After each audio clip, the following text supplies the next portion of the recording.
As a little bit of background, I was about 8 when my mother, little sister, and I were taking a road trip across Wyoming. This wasn't unusual as we had family living all across the state, and my mom loved piling us in the car and driving.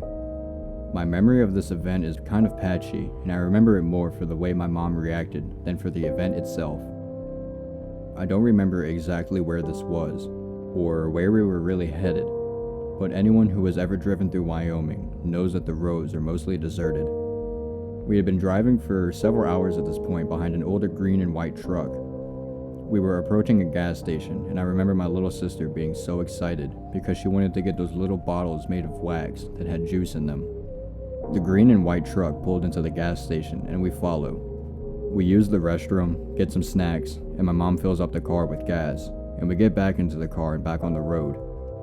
A little time passes, and my mom asks, "Is that truck behind us the same one that we followed into the gas station?" I turn in my seat and confirm that it's the same truck. I sit back down and continue gorging myself on snacks, but I sense that my mom is uneasy. She keeps looking back in her rearview mirror and watching the truck. It was a long drive to the next gas station, and along the way, the truck behind us would speed up and get dangerously close to us, and then back away a little. After a stretch of several miles, we were nearing another gas station. My mom adjusts her mirror so she can see us in the back seat. She says, "Alright, I'm gonna pull into this gas station and open my door like I'm getting out. I don't want you two to open your doors. Don't get out, just sit tight and hang on." My little sister and I look at each other like, okay. I thought it was kind of strange, but the look in her eyes scared me a little. My mom is a calm person, but she has this presence about her that makes you aware that she isn't to be messed with. All of my friends throughout the years have been a little scared of her, which is odd considering she's just over 5 foot tall and about 100 pounds. Anyway, we pull into this gas station up to a pump. My mom adjusts her mirror to see behind us and opens the door with the car still running. The green and white truck pulls in and parks to the side of the turn-in. The driver pops his hood, gets out, and comes around to the front of his truck and props the hood up. He starts messing around under the hood with his back to us. From what I remember of him, he was a really big guy, but then again, who isn't to an 8-year-old girl? My mom slams her door and peels out of the gas station. I turn in my seat to watch the man. He turns around like he was startled, looks right at us, quickly closes his hood, even though he has only been there for a few seconds.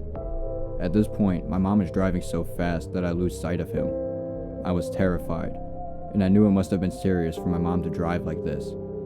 Up ahead, the road bent sharply to the left, and there was a small road to the right of a few buildings.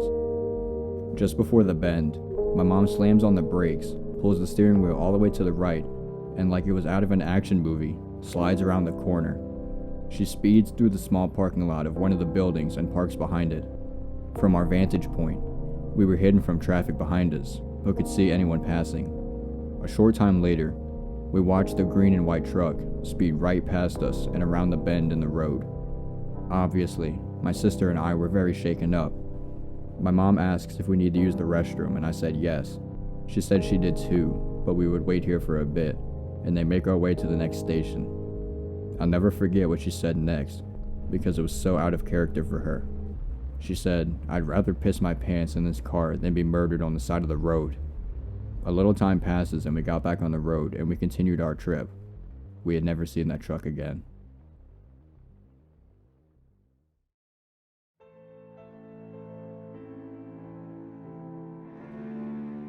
My most common run is Vancouver to San Francisco. It's an easy trip most of the time, with very little challenge involved. I tend to prefer driving into the night because there's less traffic. Of course, driving around in the middle of nowhere during witching hour means I've seen my fair share of things, but none of the stuff I've seen scared me nearly as bad as the people you see walking along the shoulder of the road far from civilization. I noticed my first one on my junior run down south on the number 5. It was a lady in a blue summer dress, just strolling down the side of the highway underneath the full moon, not a care in the world. Now, we were on a stretch that was miles and miles away from anything in either direction, and I was the first vehicle on the road that she'd likely seen since dusk. She didn't even look up to acknowledge me though. Instead, she just kept on walking with a sort of vacant smile. I chalked it up to some hippie being from the Oregon Trail, hopped up on something from a nearby campsite, and I kept on driving. But she was only the first. It's not every trip you spot them, but sometimes you see a few on a single go. It's always struck me as strange because you never seem to see them during the day. Or maybe you do, but they just don't stick out much under the sun. Even so, once you know they're there, you'll start noticing the hell out of them whenever you're driving far from civilization in the dark. The other truckers call them moon wanders, but I prefer shoulder walkers, since that's always where they are. Almost like trains on a track, they walk that little white line to wherever they're going. There are different shapes and sizes too. Men, women, tall, fat, ugly, pretty. Just folks you'd see anywhere, honestly. Sure, they're creepy, but for a long time I didn't pay them any mind, noticing them on occasion in the split second that they were visible as I cruised past. But one night a few months ago, I passed by what looked like an old lady. She was in a hospital gown and looked like someone you'd see on death row. Sunken, given up on life sort of eyes, frizzy white hair and pale skin. She was smiling just like her grandkids had called her name. Her pace was a slow shuffle along the shoulder, and just looking at her I could imagine the sound of her hospital slippers running on the overtop of the gravelly road. I wanted to keep driving because, well, to be honest, she gave me the willies, but hell, she reminded me of my own sweet grandma, God rest her soul. So I brought my rig to a slow stop, and collecting up my flashlight I keep in my glove box, stepped out of the cab. I could hear her coming before I could see her, as I'd driven a few meters ahead of her due to the long stop time. Scrape, scrape, scrape. I could visualize her wrinkly feet in those hospital slippers, shuffling over onward. Quickly, I checked the Maps app on my phone and saw that the closest town to where we were was over 50 miles. No way this old lady was walking that. Putting my phone in my jeans, I held up my flashlight and started walking toward the sound of her footsteps. Hello? Ma'am? I called out, hoping that she would speak up. No such luck, just more scraping. My hairs were on edge, and now I waited for her to enter into the dim light of my flashlight. I nearly cried out as the ghostly appearance came into view. Not because anything was different from before, just because she looked so much more sickly up close. Ma'am, are you okay? You're in the middle of nowhere, you know. She didn't say anything. She just kept smiling and moving steadily forward. Now my heart was beating hard. She's just senile, and she needs my help, I thought out loud. But my feet were frozen in place. They were going back to the truck or they weren't moving at all. She was getting closer though, and as she reached within 10 feet or so, her wrinkled hands began to reach up slowly. Her fingers wiggled in my direction like a grandma reaching for her grandchild's face. She opened her mouth but didn't say anything, just grinned at me with pale gums. My legs gave out, and as I fell onto my side, she reached down for me with surprising speed and dexterity. Before I knew what was going on, she had her bony fingers around my ankles, and I was getting dragged down the road.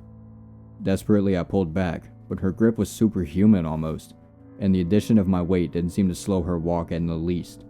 She stared down at me with those beady, sunken eyes, mouth agape in a smile. I kicked at her with all the fight I had in me and luckily connected with her jaw. To my horror, it was like kicking solid concrete, but luckily she let go despite having no visible injury. I crawled backward toward the middle of the road and she kept walking down the shoulder.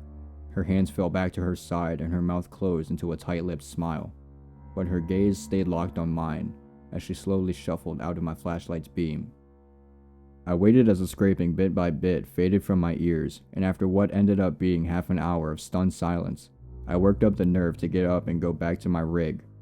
No sign of the lady, but when I climbed into my cab and sped down the highway, it didn't take long to catch up with her. Her eyes were still stuck on me. They probably had been the whole time as she walked away. The last I saw of her, as I gunned it away, was her thin, chapped, smirking lips. According to some other guys I know, I'm the first to try to interact with a shoulder walker, and if God is good, I'll be the last. Since then, I've seen plenty more, strolling down the highway in the pitch black. I even saw a kid once, but there ain't no way I'm ever stopping again for them, and if you're smart, you won't either. Since that night, the shoulder walkers are always looking right at me if I drive past, which they never really used to. Almost like since that old lady saw me, they all did. I'd hate to think what would have happened if I had not managed to get free, but I can rest easy knowing I've put my warning out there in public. Maybe I'll save a few folks with this story.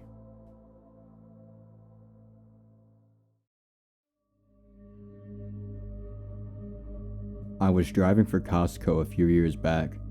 It was around this time of year. Usually we took extra toy shipments to various locations due to the holiday season.